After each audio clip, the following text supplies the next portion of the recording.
Hello there, boys and girls. It's Matthew Anthony from Perfect Driver Music teaming up with Sonic Academy for another tech tip here. This one is, I don't know, it's eluded me for a long time. I just didn't really pay attention to this technique in my drums. This is for drums. I guess you could apply this to anything, maybe even your entire track if you wanted to. But we're talking about texture, giving your song a texture, an identity. Yes, it's important to use really good sounding, hits, one hits, whatever. Everything needs to sound super, super beautiful, right? When you pick it out and you decide to use it in your track, there's a million little decisions that go into creating the right sound for your track. And oftentimes, that involves grabbing stuff that sounds, really good. Okay. So, once you've got everything that sounds really good, there's still more to do. You have to, for percussion, what I usually do is I put a little bit of compression on it to kind of glue things together and make them feel as one. I may add, just little things. There's a little, side chaining compression or whatever. It's a volume envelope. To go along with the kick. So every time the kick hits, my entire percussion group just gets a little bit quieter. And then, I just do little things to, make things sound cohesive and bring them all together.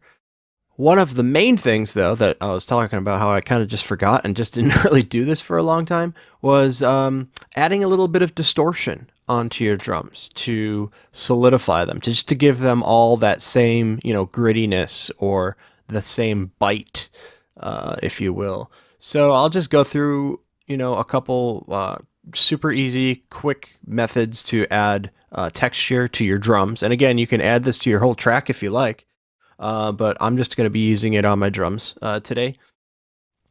Different techniques that I use, basically distortion, right? It's mangling. It's kind of like a guitar pedal. You're mangling the sound a little bit, making it sound a little meaner, more aggressive, if you will. So here's what I like to do.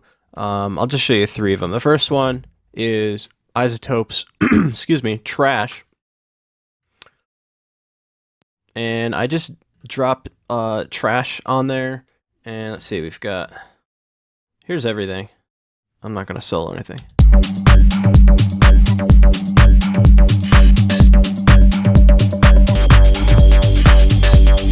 So this track is called Church of Bees, and it came out a while ago on Perfect Driver.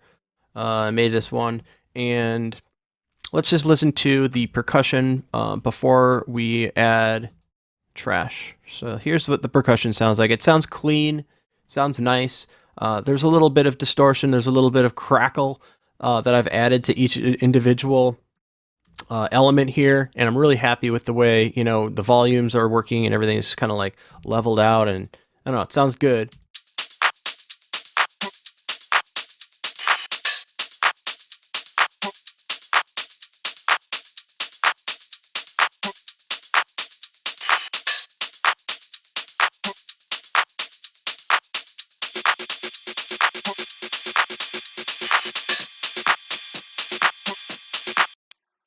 So everything sounds crispy, everything's nice and clean. I've got an EQ on everything. There's not much low end on this at all. I separate my kick from my percussion. On the group itself, let's throw Trash on here. And if you've never used Trash, there's just a ton of really cool presets, right, that you can use. And then you can go into each one of these different sections and, continually, tweak it more if you like. But what I use is usually I just fly. I'm usually trying to work pretty quick, so I just fly through, some of these presets, and then I'll just change the dry wet to something very low, where you're just barely using the plugin, but just enough to kind of like solidify everything and bring it together and make it feel as if everything is, coming from the same drum set or being recorded in the same room. Okay, so really it's just up to you what you want to find out, like what you want to pick is totally up to you, whatever your sound's about. So let's just cruise through and listen to some of these settings, and then we'll pick one. I'll show you what I do.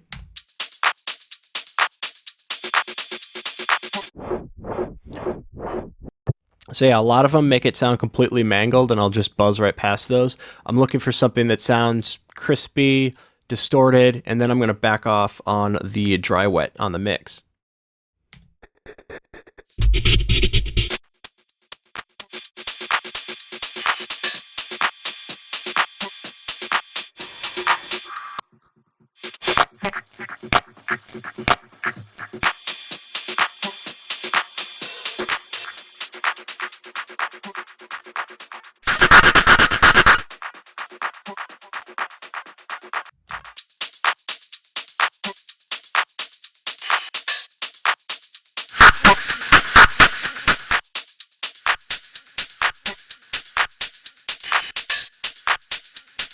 Something like that might work, and I'm just barely putting anything on here, guys. Very, very little. That's an aggressive setting, experimental. Let's try percussive.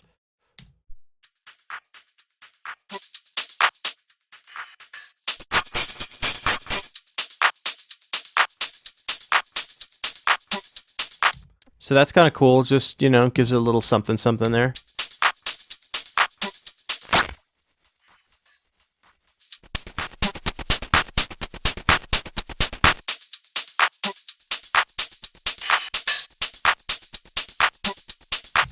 Right, so you get the picture, right? Super simple, just a little touch of distortion from iZotope's trash, and that glues your sound together. Another one is the simple saturator. Plop that on there. It's got all kinds of settings as well.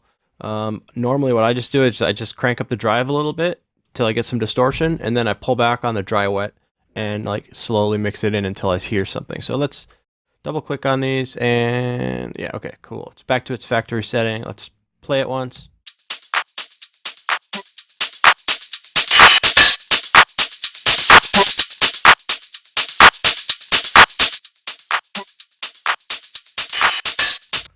So cool, that's it. I cranked up the drive, and then I just pulled the dry wet up until I could hear it a little bit.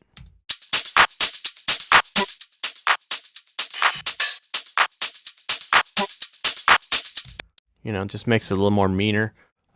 Grabbing a different one here. Oops.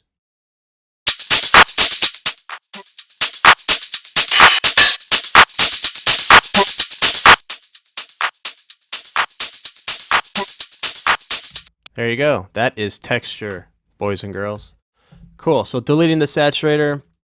I think, what was this new thing on Ableton? It's an audio effect, and it is the tuner redux. No, pedal. I mean, you could use pedal. I think this is it. Yeah, this is what I had in mind. I've been using this pedal. So there's a fuzz setting, a distort setting.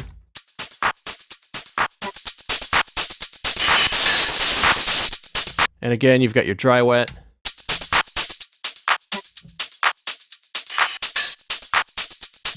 You can even adjust your highs, mids, and your bass, right?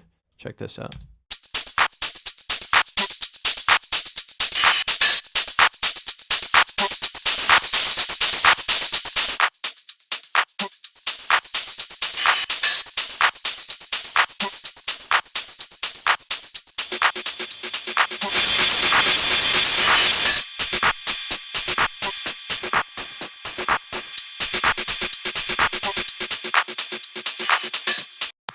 So yeah, lots of flexibility there. Again, this is adding texture to the drums only. I like to be super subtle with it. I don't like to go overboard. You can if you want. It's whatever you want to do. So throw those on there, play around with it. There's other ones, including, you know, Redux. That'll add some to it. There's a ton of different distortion plugins out there, like third-party stuff. But yeah, have fun with it, and this is going to make your tracks, your own. I mean, you can always save those out and reuse it on all of your drums. So that way, when people hear your song, it's unmistakably you, because they know they just know, because it's the same plugin that you use all the time. So anyway, have fun with it. Thanks for tuning in, guys, and we'll see you on the next one. Thanks everybody for watching, commenting, and indeed liking. We really do appreciate all the support we get here on our Sonic Academy YouTube channel. So if you found this video super useful, please, we'd love you to hit the subscribe button. We update the YouTube channel every week with new content. And if you want to watch some more relevant content, just click on the videos beside me.